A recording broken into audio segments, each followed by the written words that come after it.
All right, you guys, welcome to today's webinar, The Future of Enrollments. We're super excited that you guys signed up, or maybe you're watching this later on a recording, so welcome. We have a lot of stuff to get into today. We want to talk about everything from marketing to admissions, really kind of centered around the pandemic. What happened? Where do we go from here? What did we learn? And I know there's a lot of schools that had to pivot quickly. I think a lot of you out there did a really great job with that. So we have some experts in the field today that are going to introduce themselves. And then we're going to jump into some questions I'm going to ask. If you look on the right-hand side of your screen, you will see a questions tab. Feel free to type in questions as we go. If we don't get to it while we're in the middle of a lively discussion, we've left time at the end for some Q&A. And then throughout the webinar, we will have live polls because it's going to be so much more fun if we involve all of you. So we have some polls specific to the topics that we're covering, and we would love for you to click on that whenever we tell you to, and answer and give us your opinion so we can kind of gauge how everyone is handling different things in their schools. So for starters, I'll introduce myself. My name is Jen Lyles. I've done a lot of webinars with LeadSquared in the past. I'm a former marketing director for a beauty school. And from that, I ended up doing full-time consulting with vocational schools around the country. I've been doing it now for the past several years. And I love helping people get more enrollments. At the end of the day, everything I say leads to that, whether it's how to reach millennials or Gen Z. I love seeing especially small schools succeed. Joy, go ahead and introduce yourself to the group. Great, thank you. My name is Joy McClure. I'm the Chief Admissions Officer for Tricoci University, so I'm also in the beauty industry space. And I've been in higher ed for a little over 20 years. I've always been in the admissions and marketing side. I love helping students change their lives. We have campuses all over the Midwest, and I think this is a really special time in this industry. I'm excited to be here today. Thank you. Awesome. And then Paul, you also work with Joy. I do work with Joy, and actually I met Joy 20 years ago. We started pretty much in the industry together. I work as Director of Admissions and of Training and Development at Tricoci University. I did work as Director of Admissions at multiple locations throughout many different schools and campuses, and I recently pivoted towards more technology and project management and instructional design. And it's a real pleasure to be here joining you. It's a pleasure having both of you here. I can't wait to hear what Tricoci's been doing to pivot. I know that we can learn a lot from you guys, specifically in the managing admissions remotely and all that. So I know we're going to get into that. Michael, tell us a little bit about who you are. Hi, everyone. My name is Michael Collins. I'm the Vice President of Admissions for Unitech Learning. We are a brick and mortar, for the most part, set of schools. We have 3 different brands in California, Nevada, Idaho, Utah, New Mexico, and Arizona. Primarily allied health and nursing, where all of our campuses offer nursing. I'm excited to be here. As I was saying before, I used to never really attend or watch webinars, but with everything going on in our industry, I think it's more important now than ever for all of us who are working toward enrollment to support each other, learn from each other, and share ideas. So I'm excited to be here. Thank you so much for being here. Michael has a really great perspective on a lot of different topics that even kind of vary from some of the ideas I have or other panelists. So we're going to get into that later. And I think that'll be exciting for everyone to see. There's no one right answer for everything. Oh, and I hope he comes back soon. Technology. In the meantime, Technology. Samira, tell everyone who you are. Hi, good afternoon, everybody. My name is Samira Zacharias. I'm the Director of Admissions for the Modern College of Design. It is a design-focused school located in Dayton, Ohio. A couple of minutes from Dayton, actually in Kettering. And I've been in the higher education industry since 2009. I have been Director of Admissions and Corporate Trainer for a couple of locations in California, Virginia, and in Florida, where I currently reside. So I am a remote director of admissions, and it is possible thanks to technology. And I'm super excited to be here. And thank you. Awesome. Again, we have someone who works remotely. We're going to talk about if that even works today and how that's working. Because from what I've heard, at least when we talked in the past, it's working great for Samira and her school. So we're going to get into some of that. So let's go ahead and jump into our first topic. We're going to be talking about the virtual tour shift. And so where higher education was prior to the pandemic, for the most part, was in person. And in fact, as I intro this topic, I'm going to have the LeadSquared team put in the polls right now, if possible. How is your admissions team enrolling today? Just curious from the audience, is it mostly in person? Is it mostly virtually? Or are you guys doing pretty much 50-50? Would love to hear, definitely submit your vote here. The pandemic forced us to shift. It forced us to do something, honestly, we probably should have been doing 3 years ago. So I want to hear, let's start with you, Michael. How did your admissions team perform tours prior to the pandemic? And then how quickly did you guys pivot after the pandemic? Can you hear us okay? I can, yes. Okay. So we're brick and mortar campuses, and our programs are allied health, nursing, very hands-on. The students are hands-on. So prior to the pandemic, we were ground tours only. The interview was done in person completely. Every student would come in, and the tour was an integral part of their experience. Okay, so you guys were 100% in person, and then when you had to make that shift, how was that for the team? How have you guys adapted? That's an ongoing process. I mean, we were able to use a screen sharing software platform that definitely helped. But development of images and video, that's still something that we're in the process of working on. Currently, it's a library, not a library, but a guided set of images. It does the job, and the students understand because most of our campuses were healthcare based. They understand that we don't want to take unnecessary risk. But that's still something that we're working on and trying to, as best we can, simulate. And then, at this point, we can use scheduled tours, but we're planning on keeping a good number of our campuses continuing to do remote enrollment, even without shelter-in-place restrictions. Okay, fantastic. What about your school, Samira? How did you guys do it prior to pandemic versus now, and how well did you guys adjust? Yes, thank you. Prior to pandemic, 90% was residential, so everything was on campus. Classes were on campus, tours were on campus, and everything. And the students were okay with driving a couple of hours to come in for a tour one day. But once the pandemic hit, we quickly changed it to do a lot of virtual. We come up with a presentation where we share our screen. So it's a lot easier for us to be doing the virtual side right now. And we are continuing to do it. And we can see that a lot of our students, they can set that an hour and a half with parents late in the day and still do the virtual and then come in another time for on-campus tour.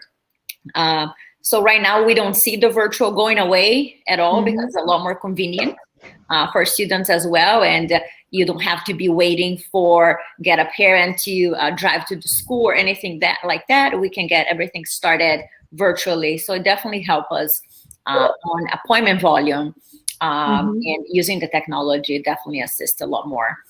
Program-wise, we got approval for online. So we are now offering 100% online classes, hybrid, if need be. But now we have online and residential program. I think what we're seeing too is that it's the student, it's the lead that got used to this virtual life that they kind of don't want to go back. A lot of them do want to do remote. So Joy, tell us how Tricoci kind of pivoted and what you're seeing the trends are with students today and how they want to meet with you. Absolutely. And we were very similar to Michael. We were 100% brick and mortar. A person came in, they physically toured the facility. We did have to pivot quickly. We haven't gone back. We don't see us going back anytime soon. Even if the admissions advisor is on site, they'll still continue to do interviews remotely. And we've developed a lot of tools to make that a really effective way to conduct an interview and still have somebody see the facility. So they go through a virtual tour, all of that. So we were able to do it quickly. And I can't see us going away from it today. Yeah. I think it might be a combination. We know some people will still want to come in, but we can really represent many campuses this way. It's an efficiency play. It's a better way to use your staff as well. They're cross-trained. So we think it's been a win for us in the grand scheme of things. So something that is so great about an in-person tour is that excitement of seeing whether it's machinery or someone, Steve wrote in our chat box, a culinary school, you have a kitchen, you guys know you're in the beauty school space to see, you know, people working on mannequins. Paul, how do you guys replicate that really great in-person experience virtually? Well, we recently adopted a Prezi presentation that has we created amazing videos and interactive features in that Prezi presentation using Zoom. And so it became, our virtual tours became very interactive with the advisor and the student, even in a remote setting. And so it really helps to engage the student for sure. But some programs lend themselves to online learning and doing things remotely, whereas some programs don't. Cosmetology, a beauty school, we do hair, we do skin, so that is so we'll always have to have that brick and mortar component to it, whereas other programs probably will be able to do things in a much more remote way.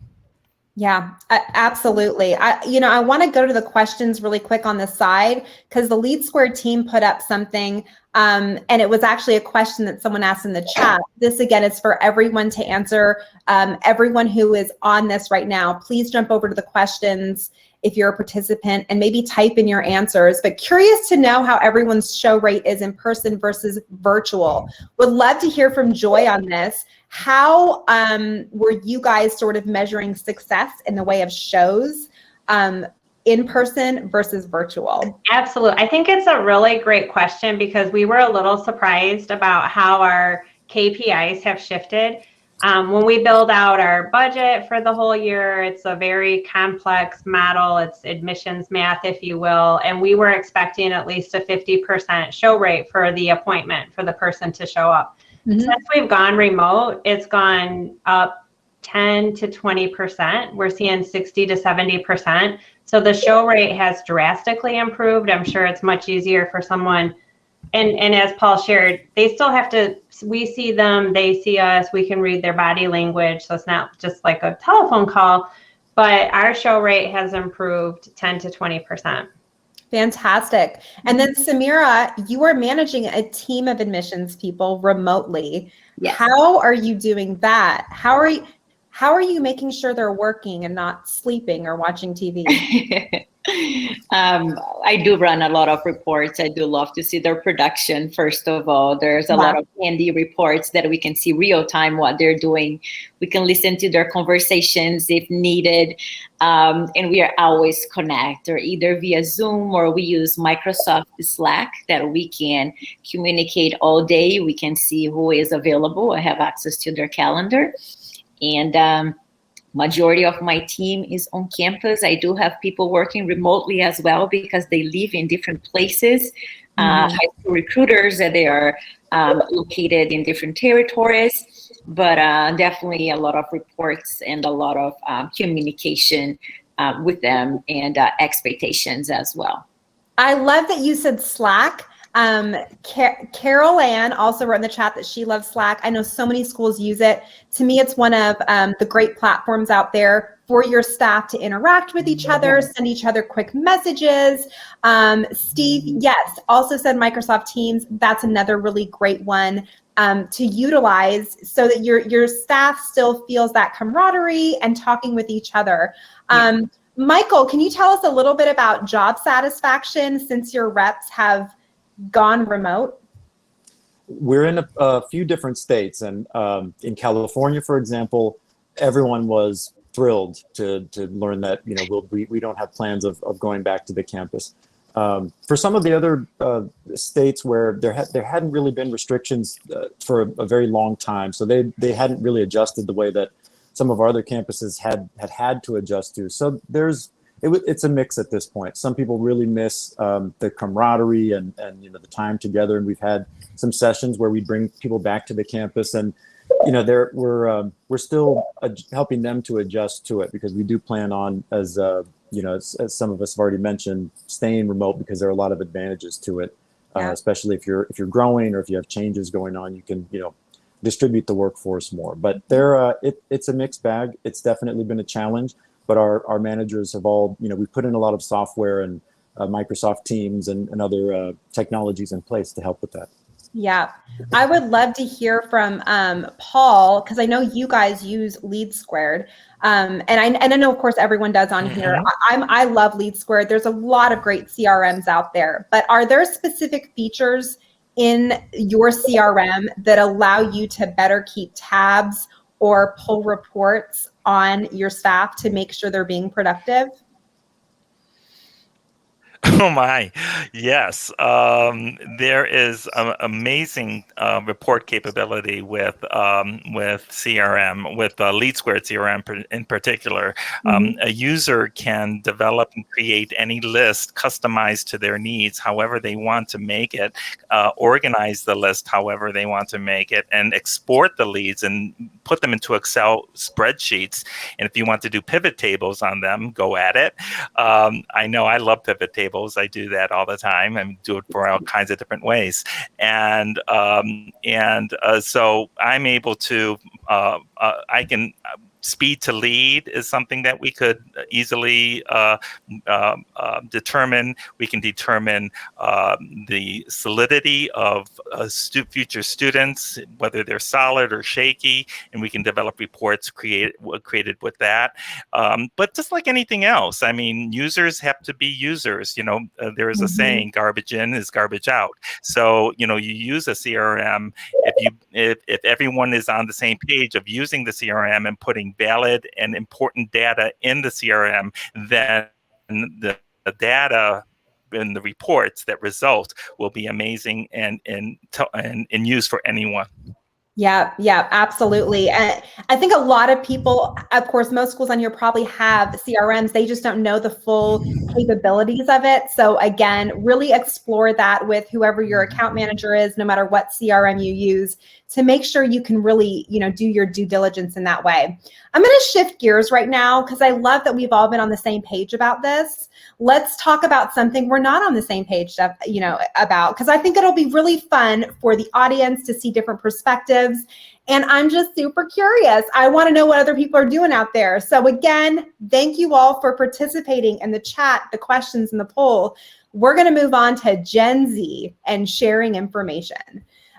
This is going to be a big hot topic over the next few years. Gen Z is graduating high school. A lot of them are in their early 20s. They completely changed everything. They are digital natives.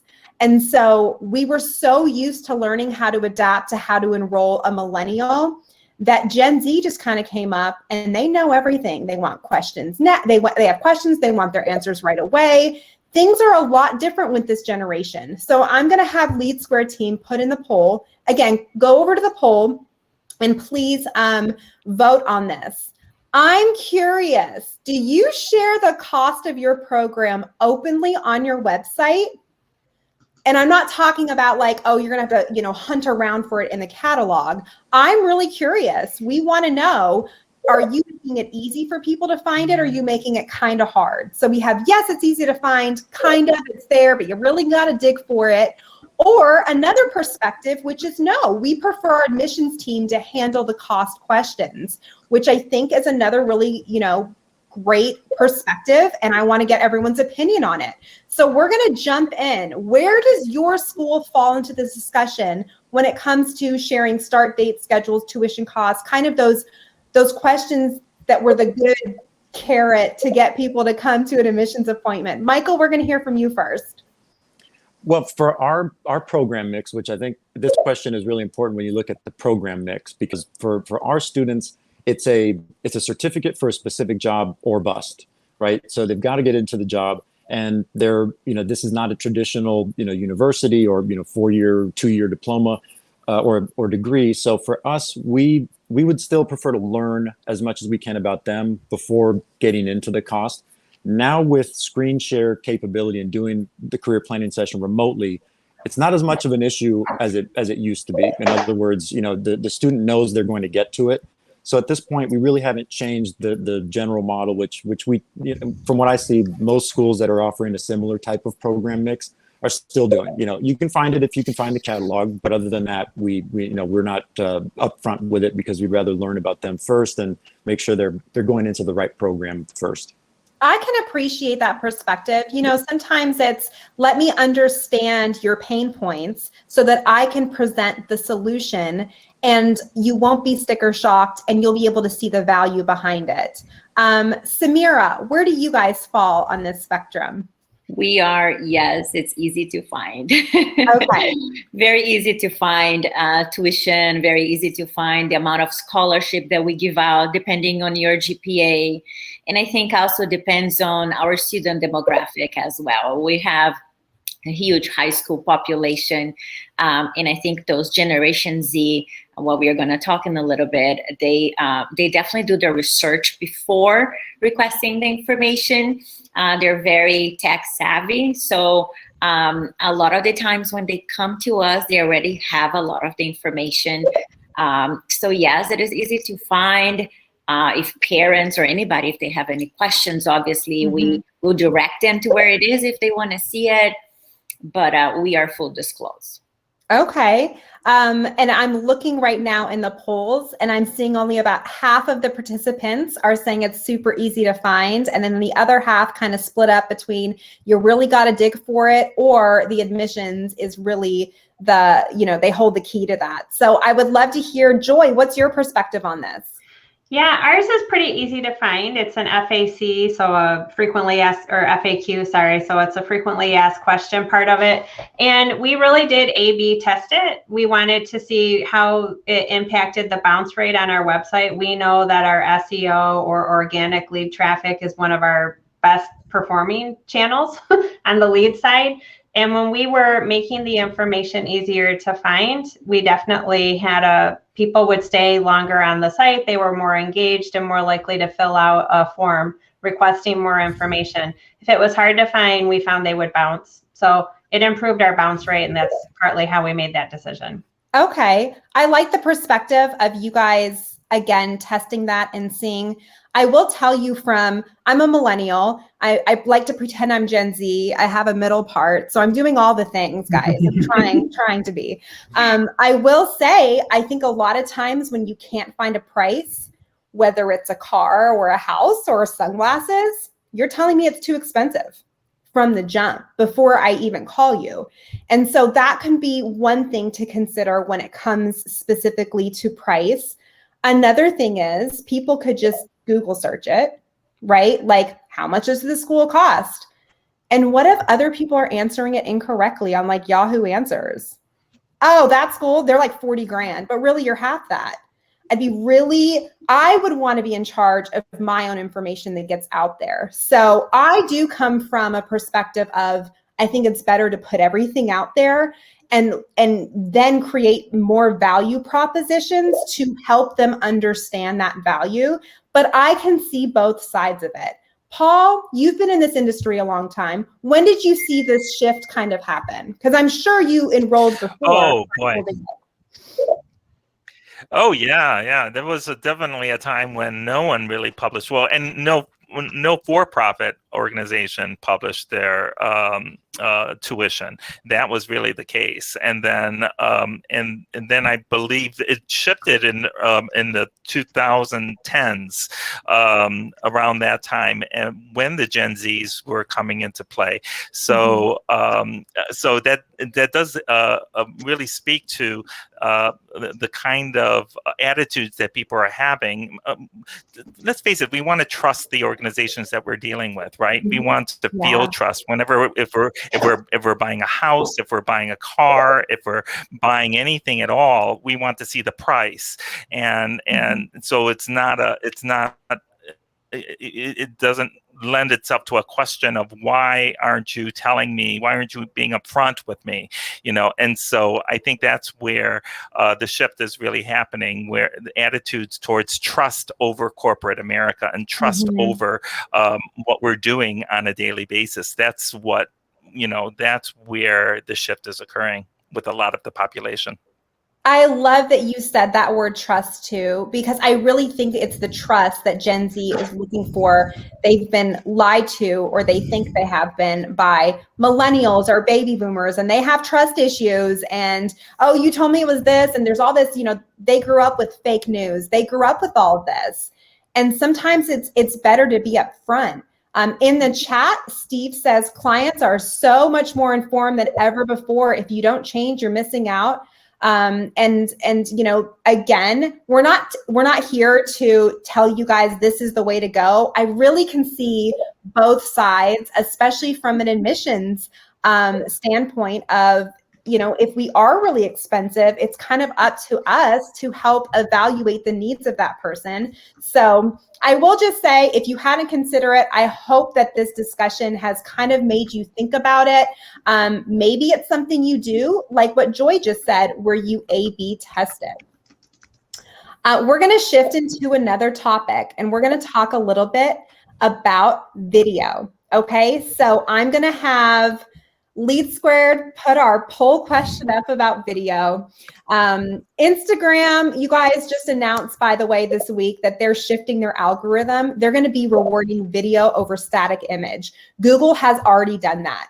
So I just want to share a few stats with you guys while you check out that poll, because I do want to know if you guys are using video and video ads to attract new students. So 70% of US marketers plan to use social video ads in the next year. And 4 times as many consumers would rather watch a video about a product than read about it. In fact, if you put the word video in a subject line, it increases the open rate by 19%. That's what HubSpot reported in 2020. So video really is kind of a buzz. There's the rise of TikToks, of Reels, and video sharing. So let's go to you, Samira. I know that you are very involved in the marketing that goes on at your school. Yes. How are you guys incorporating video into your marketing strategy? A lot of videos, yes. A lot of videos in our website as well. And we can text videos to you. We use a different platform. And we can also, for the enrollments, when the student is accepted in the school, our president records a video with that student's name and send it to them to welcome them to the school as well. So a lot of video, a lot of personalized ways to reach out our demographic for sure. And while you're talking, Samira, Magdalena in the chat wanted you to answer, because I think you did at the very beginning. If you could tell everyone again, what school is it that you work for? The Modern College of Design. Perfect. Yes. And our website is www.themodern.edu. Check us out. Awesome. And Paul, you have a lot of fans in the chat. There's a hashtag trending, good guy Paul. So you should be really excited about that. Whoever Marshall is, Marshall maybe is. You have a I am. I'm excited about that. So I want to hear from you, Joy. What are you guys doing in the world of video? We have done a lot with infographics as well. So I'm not sure if anyone else is using infographics, but they've been wildly successful for us. Again, we use them in A/B testing formats. We really test everything. I'm over marketing as well.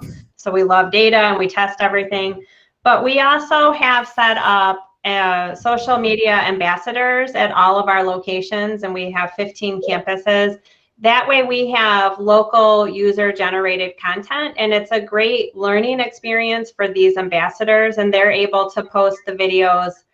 They have a requirement in order to stay as part of the program. In exchange, they get monthly trainings on how to use social media, what are those best practices. But having that local piece is so important because it's so much more authentic. I know Paul's the good guy and we're talking about trust, but if they're hearing about it from our students, they can trust the students' word way more than they could ours, and they represent a local culture that's different. We have campuses in suburban locations and urban locations, very different markets, and so to have that local user-generated content has been really successful for us. And it's been a win-win for the student as well, because they're going into an industry where they are going to need to know how to market themselves. And so they're going to get a great skill set in exchange for it.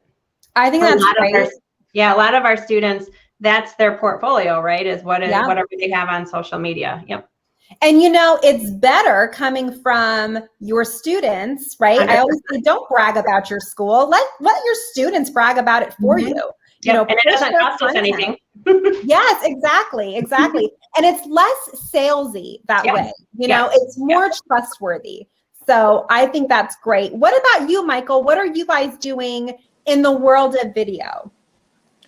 We are very heavy with Instagram, all social media platforms. We do have not a division, but someone who's the main job is to do that with our alumni base, current student base, and then just with working with marketing for lead gen as well. So videos definitely a key component of that, all the way through all of our different channels.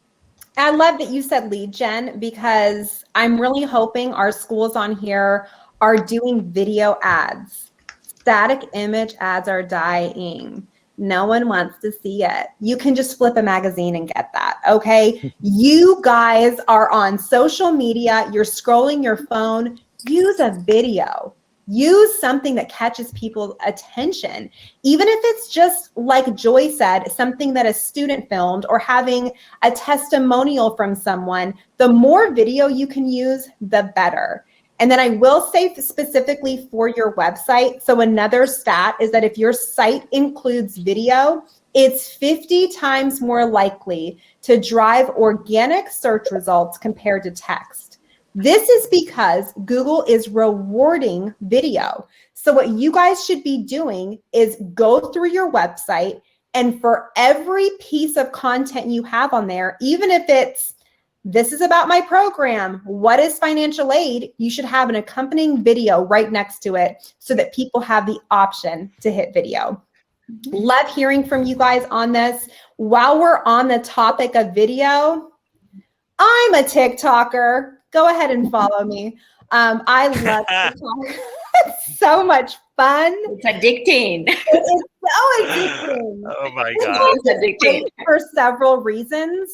I will say Instagram and Facebook algorithm is really difficult to be seen. They've monetized it so much that you have to pay for even your followers to see your content. TikTok, you guys, their algorithm is set on people's interests and really trying to get strangers to like your content.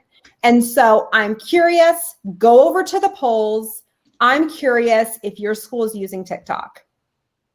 I'm going to assume most people are going to put no or no, we plan to. I hope if you say no, you're going to put the no, we plan to, because I really do think TikTok is great for schools. I've seen a couple schools on it. I always save the videos so I can show them for future trainings.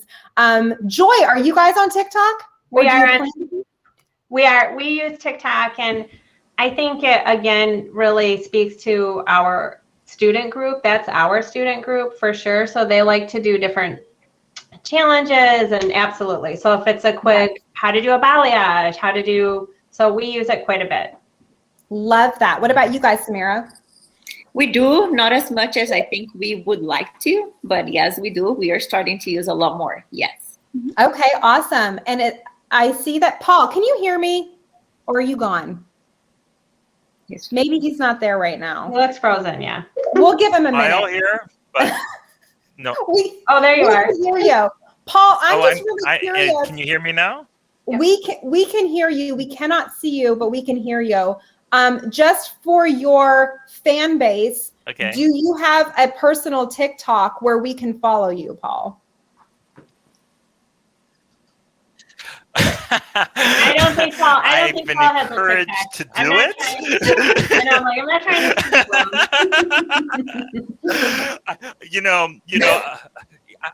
to. I'm a boomer / millennial. Yeah, you're that Gen X. They call that the forgotten generation.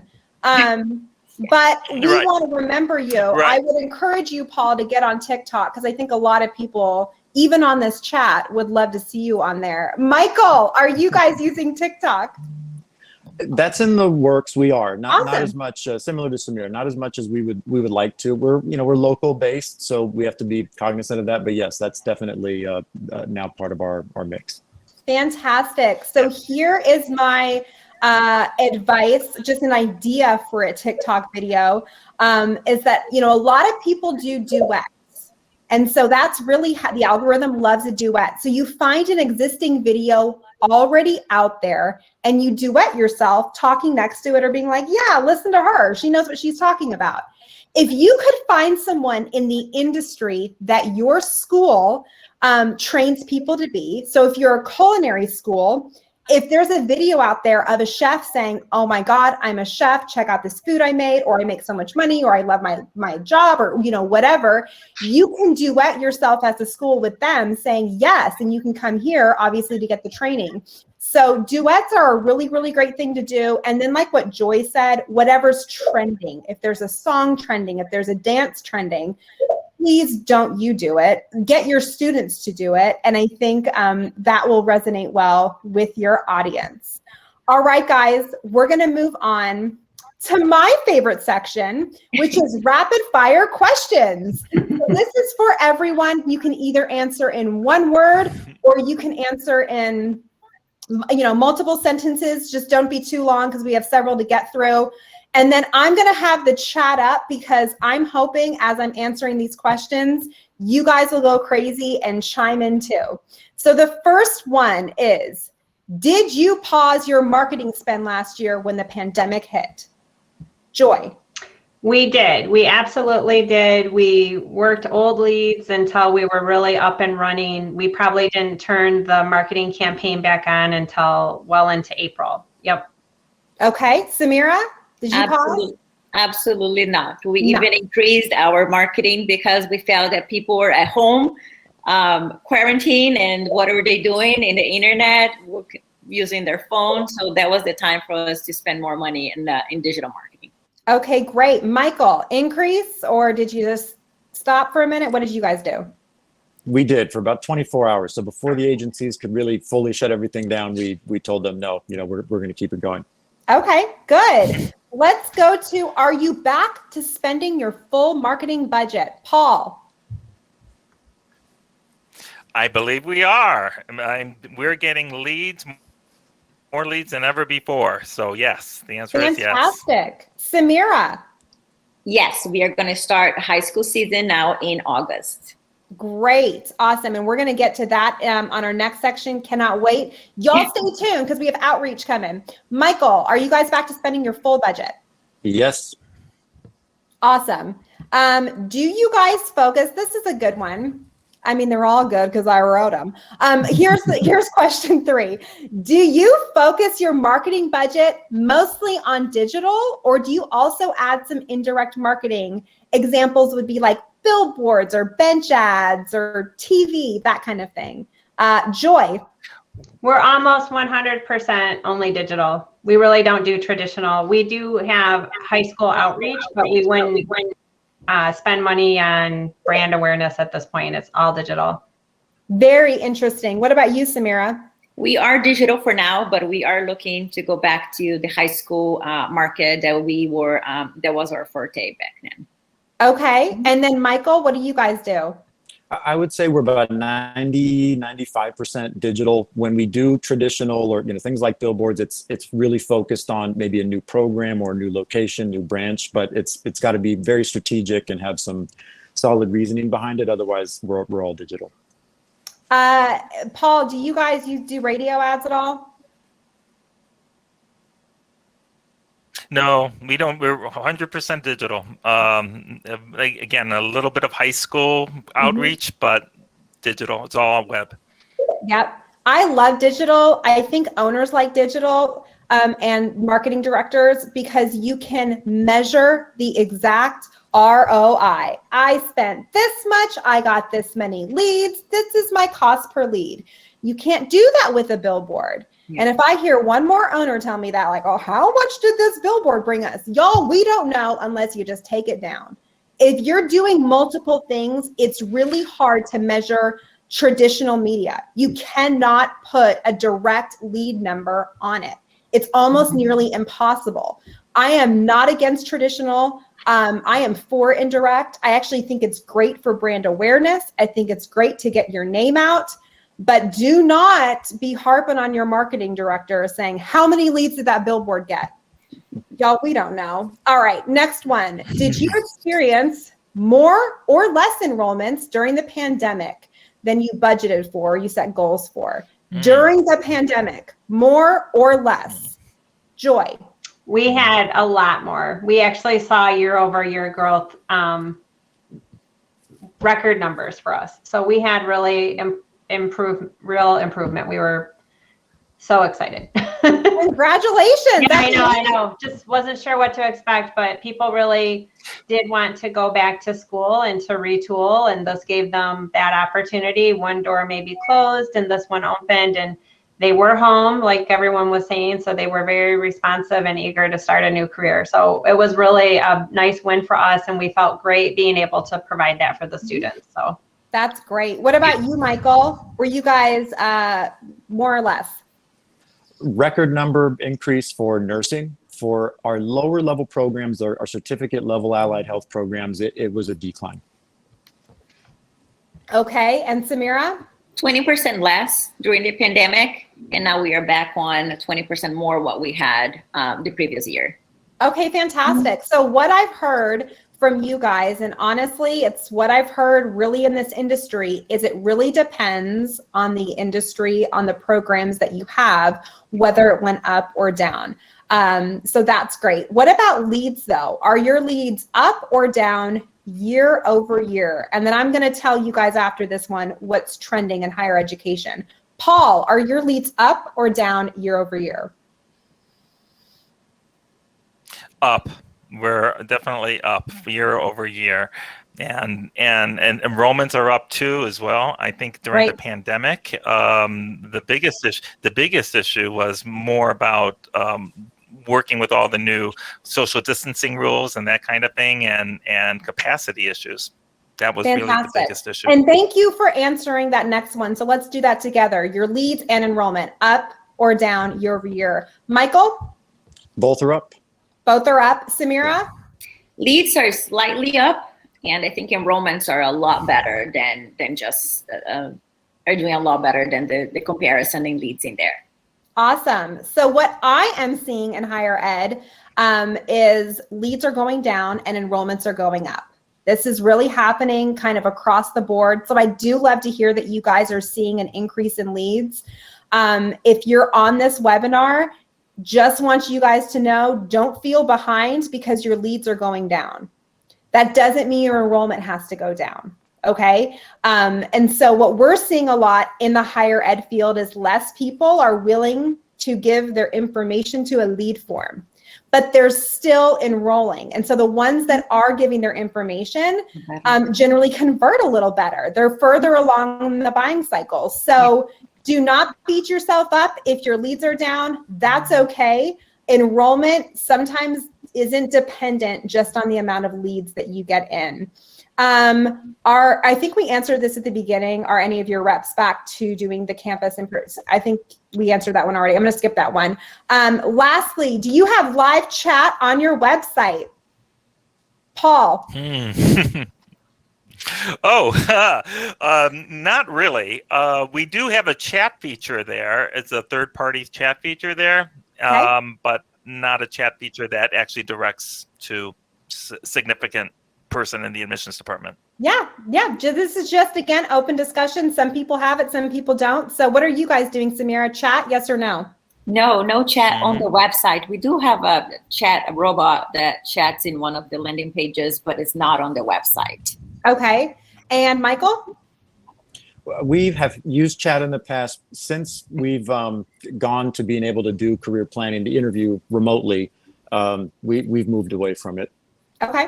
I will say, if I can just add this, Jen, Yeah. we test everything. We A/B tested this, and it's not showing up on our site if you're on a mobile device. If you're on a PC, we found that it still is engaging for us, and so it's on the site if you're going on a PC. It does not show up if you're on a mobile device. So we're just constantly testing it. I mean, we've really struggled with, should we just eliminate it altogether? But we saw that we still had a higher engagement, lower bounce rate if we kept it on for PC. Well, for the love of God, if you have chat, make sure you can X out of it. How annoying is that? Oh, yeah. Oh my gosh, I will literally go off a website for that. So if you're gonna have chat, don't be annoying. Let's jump to outreach. I know a lot of schools kind of slowed down because they were forced to. High schools shut down. Events were like, you can't come in here. So even, military bases, if some of you guys do military outreach, we got hurt last year with outreach. So go over to the polls, hit that tab polls, because we're putting one up now. And we want to know, are you planning on doing high school visits this coming school year? I know it's we're in July. So schools should start back in August or September, depending where you are in the country. We want to know, are you guys planning on going back into high schools to do visits? And I'm going to jump straight to Samira right now. I want to know how you guys are doing either open houses or high school visits. Tell us about your outreach strategy. So our school was basically 90+% high school recruiting. So we did have high school recruiters placed in different territories all over the state and in a few other states next to us. When the pandemic hit, we were obviously not able to do it. We are doing a lot of virtual open houses with parents, and it worked out really well. We used the breakout rooms for Zoom. So we could use, in one room you had financial aid, and in the other room you had career services information. In the other room you had student success. So it was just like we were moving them in different rooms so they could get that more in-depth information in the virtual open houses. We were doing also virtual high school presentations. Our presentation, it's very educational. So it's not just us talking, presenting to them. So there's always something that they will learn from us, or either it's a design school, so they learn how to do a little logo or something like that. So the presentations were virtual. You were okay at the time, but it's not comparing to what we have and the results we get going into the high school. For this coming year now, we are forecasting to be back into the high schools at least 80%.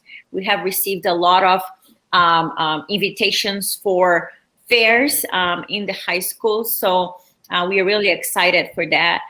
But we also wanted to be on the classroom presentation, a 101 presentation, which give us a very good results as well. We work our way around, but definitely we're looking forward to be back in the high school. I loved your pivot. I still think that would work today. I love the breakout rooms.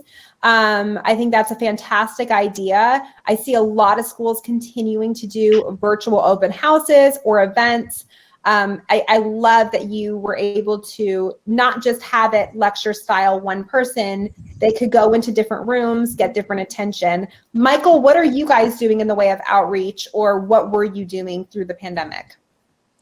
With high school specifically, we're not as dependent on high school leads, because for our programs, our students typically need to have a couple of years under their belt after high school to come to that realization. So, but for our BSM program, for example, high school is going to be an important part of that growth strategy. So nothing was really budgeted for this year. We wanted to kind of wait and see, but we do have plans going into next year to get back out to the high schools. Okay, great. What about you, Joy? I know that beauty schools generally do target second career millennial type people, but I also know high schools are a really big demographic. So what are you guys doing in the way of outreach this coming year? Yep, and we actually just started it this year, and then the pandemic hit, but we were still successful with attending virtual visits at the high school. I will say kids were very zoomed out. They were so tired of doing these Zooms because that's how their learning was, that we didn't have super strong attendance, but when they did come, they were very serious. So we have had mild success this year, but we definitely plan on doing it next year. And I think it'll be a combination. I think it's still going to exist. I think kids will be back in a brick and mortar setting in high school. So I think they'll be more open to engaging with us in a digital setting, or they're certainly welcome to come on campus as well. So we have a full plan to continue to do that. Awesome. Yeah, I think, if something worked for you last year, great, continue to do that. But as things do reopen, and that's where your demographic is, I always say, just go where your lead is, go where your demographic is. FYI, they're on TikTok. All right, guys, we're gonna wrap up. We have a little less than 10 minutes. Jump into the chat or the questions tab. I'm not really sure the difference, but I've been in the chat. So I think that's where most of the people have been living. Go ahead and type a question in there if you have it. Feel free to even shout out someone specifically that you would want to answer it, or we can just have everyone answer it. If you guys have something, put it in there. Nothing? Well, I was asked my favorite cheese, the pepper jack. Cheese. That's a good one. I love it. This is important stuff right here. Important things. I will say Barry wrote, would love to know what sites or blogs or newsletters that people subscribe to. Joyce or Samira or Michael, Paul, any of you guys, are there any types of blogs, newsletters that you guys subscribe to that's helpful for you? Not that I'll start with you go ahead, Michael, because I don't have anything really big and fascinating to share, unfortunately. You may have better secrets than I do. I don't know. It's not very exciting. It's pretty dry and boring, but it is just something that has been kind of evolving over the last few years, and that's really the FCC kind of regulations on telecommunication, on texting. We're finding spam blocking is much more prevalent than it was. So anything related to that, I don't have the specific off the top of my head, but maybe I could find it before we close out. But anytime you can learn about any of the telecommunication or FCC regulations coming out, they usually, if you just Google them, you'll usually find some blogs or helpful content, especially related to sales in general. We're even more heavily phone based than we were before. So that's, being able to get a hold of people, not get spam blocked, have successful text campaigns. That's kind of the one that I would recommend for anyone to just make sure you're at least caught up on. Great advice. I do receive CQ emails every day, and I love their updates. They're very on point of new regulations and new rules, new government things going on. So I do like, in terms of compliance, I think they're great on keeping us up with everything that is going on. Yeah, No. I'm very involved in training and development. So I go to elearningindustry.com for many interesting articles and blogs regarding different pivots in that particular industry, with creating online courses and creating learning experiences and training experiences for employees. Awesome. Really good insights there. Maybe you guys wrote a couple of those down you can subscribe to or check out. I do want to pivot to a question that's not directly admissions related, but Kyle asked it and a couple people are also jumping on the wagon of wanting to know the answer. So his question is not admissions related, but are your schools seeing more drops or worse retention, especially in the first few weeks of a start? I can tell you higher end trends, but yeah, go ahead, Joy. What are you seeing? We're starting to see it shift just a little bit, but when things were still really locked down and we were offering the education in a hybrid model, there was really no reason for people to miss school. You could just log in and attend. So we actually saw some of our highest attendance rates that we've ever seen, historical highs. Now that, and again, we're in the Midwest, we're starting to open back up. We're starting to see that shift. And as schools aren't open and people are losing childcare options, that has been a hindrance for us as well. So I think when schools really reopen, for us, that'll be in the fall. I think we'll see that more stabilized. But right in the midst of the pandemic, when people were attending online, we had historic high numbers, but we have started to see that go down as recently as the month of June. Okay, and then we're going to let Michael answer it, and then I'm going to shift to another question. Michael, what are you guys seeing as far as retention? It's similar to what Joy her campus has experienced, or school's experienced. We the main thing would be the ground base. They have to attend. So now as things have opened back up, we're seeing more drops than we were during the pandemic. Okay. And I think that's just the case kind of across higher ed right now. Marshall asked specifically about YouTube. So it is, of course, the second largest search engine in the world next to Google. YouTube is really a great resource for schools. Who here on the panel has an amazing, active, regularly viewed YouTube channel where you can give us some tips? We do use, we're on YouTube a lot. I need to check if we have our own channel though. We need to get back to you on that. But we're definitely using YouTube. Awesome. Trikochi has its own channel for sure, and we have used it in the past 5 years, 5-6 years. I don't know, because of because of TikTok, in fact, and different ways of using social media. I think we're doing less of YouTube and more of those other new ways to pursue social media. Yeah. Yeah. So I think that's a challenge we have.